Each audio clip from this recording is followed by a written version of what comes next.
So recently I've been in the media for speaking out about a cult. The Esther Foundation. The Esther Foundation. Last time I was here I was scared to say that, but it's in the news now, so fuck it.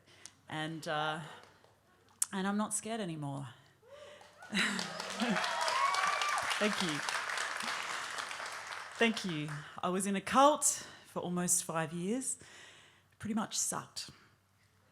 So for those of you not feeling familiar with my cultic days, I'll just give you like a brief overview. So the cult was a women's rehab, and it was run by an extreme Pentecostal church. To give you an example, some of the things that would happen is some of the therapy that would happen is that people would be treated by having demons driven out of them that were causing that problem. Demons, spirits of addiction, spirits of homosexuality, obviously, a Jezabel spirit. That's a evil and rebellious woman, if you didn't know that. That would be me right now. If anyone wants to come do some deliverance, up you come. I see a hand up the back.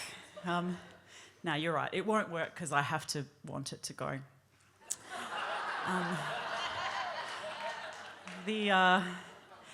Another thing that happened was in order to heal physical problems, you had to apply force to the injured part to show that you had faith in God. So, for instance, if you sprained your ankle, you had to hop on it until you were healed. Or if you tore all the ligaments in your knee, you had to jump off the stage at the church. I spoke to someone the other day who had to do that, and she hasn't been able to play sports since for over 10 years. Healed in Jesus' name. All of us were terrified of our cult leader, Patricia. We were terrified of her publicly shaming us. We were terrified of her pointing us out for prayer. We were terrified of the punishment she would inflict if you didn't do as she said. Patricia had to be obeyed, or you had to fear the consequences. You might be wondering at this point why I would go to a place like this. In short, I needed help.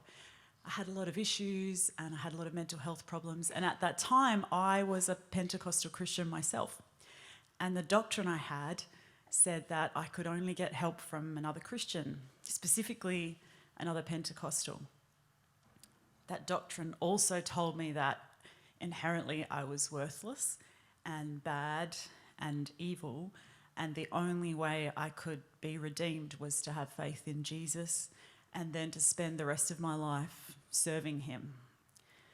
Kind of like an abusive relationship that you have from as long as you can remember, and then you can never leave it because you need it to maintain your sanity and so that you don't end up in hell. So in that state, I went to the Esther Foundation seeking help and finding psychological abuse. One of my favourite cult stories, though, is actually kind of a more light-hearted one. So one day we were in group. Group was like group therapy, which was basically where Patricia would just talk for hours about whatever she felt like. And we were discussing someone who was associated with the program had just bought their child a rabbit. Not just any rabbit, a big rabbit, like this. Was it a hare? Do we have hares in Australia? I don't know. Was it a jackrabbit? We were having this important conversation. All of a sudden, Patricia spoke up. No. Everyone went quiet. She spoke again. No, it's not a jackrabbit. It's a natural rabbit. It's a natural rabbit. All at once, everyone in the room started nodding. Natural rabbit. Yes, it's a natural rabbit. I cast a glance at my one friend on the other side of the room. We always shared this kind of unspoken knowing about how fucking weird this all was. We took the risk of giving each other one strange look and then looked down at the floor. That was as far as our bad behaviour went in those days. Natural rabbit. Not everyone, though, came under Patricia's cone of fear. At one point, I met this young guy. He was 17 years old at that time. His name was Luke. And he was like a street racer and into dirt bike racing and into fighting for fun. And I was like, yes, someone I can save for Jesus. This is someone I can help. And men couldn't come to Esther House, but they could come to our church because we ran our own church, of course. And so I invited him. And I think that sometimes people who are kind of extreme are like interested in different kinds of extremism for a while. So he came to our church and it was like a mission for me. At one point, I even paid for the two of us to go to Sydney to attend the Hillsong conference. Topical. We were there every day in the auditorium, raising our hands with the joyous throng.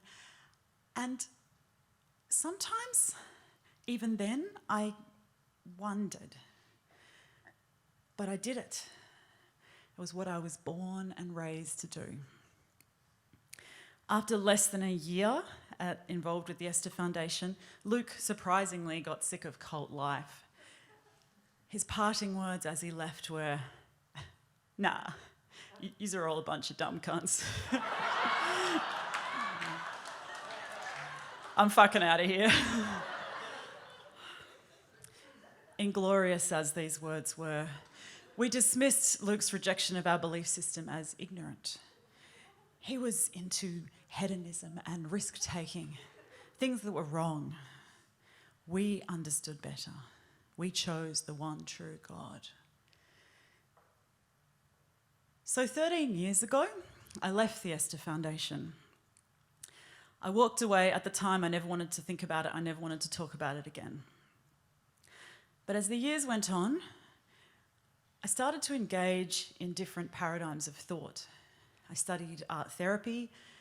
I learned more about the history of Australia's history with First Nations people.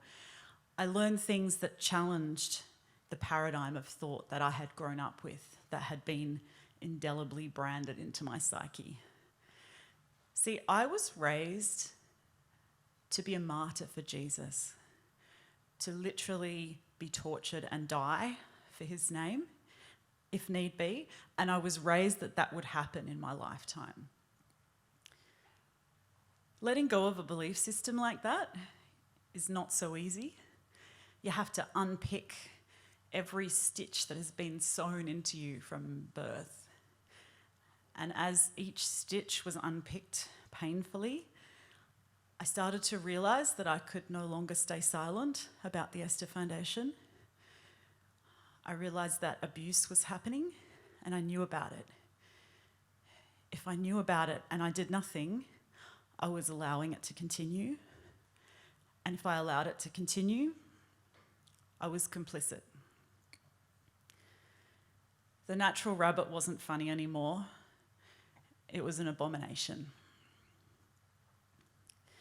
Things started to snowball from there. I wrote up a 20-page document detailing what happened at the foundation. I sent it to the board. I started to advocate for our voice and our freedom. I spoke to David Hardacre at Crikey. I spoke to other media. I started to speak out. And as I did, more and more fear fell away.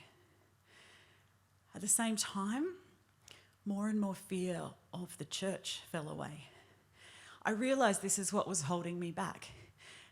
When you've been raised to die for Jesus, speaking out in any way that will bring dishonour to his church is completely incomprehensible. In order to speak out about the Esther Foundation, I had to lose my fear of the Christian church. I had to lose my fear of going to hell. I had to lose my fear of God. No more natural rabbit. I was speaking to someone about this the other day. I realised that the breaking point for me was where I finally got the courage to speak out. I finally gave up on thinking that the Esther Foundation was going to do anything about the abuses that happened. And I got the courage to speak out and send my document to various church leaders. I got over my fear of the church. I sent it to them. I was so full of victory. I was like, they're going to listen to us. They're going to vindicate us of the pain we felt. But in return, I mostly got silence.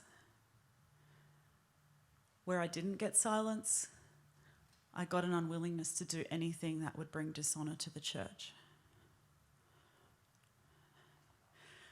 I still have some kind of belief in the divine. A lot of the Christians I know are beautiful, genuine people. But the institution of the Christian church, from its early history, has been set up to enforce empire. It's a tool of colonialism, oppression, and war. It's an abusive relationship you can never get out of until you can. That silence in the face of our pain was the moment I left the Christian church. And at that point, the words of an old friend made the utmost sense to me. Nah.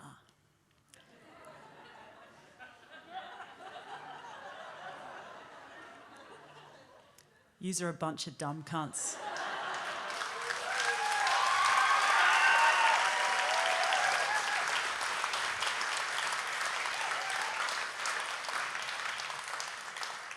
I'm fucking out of here.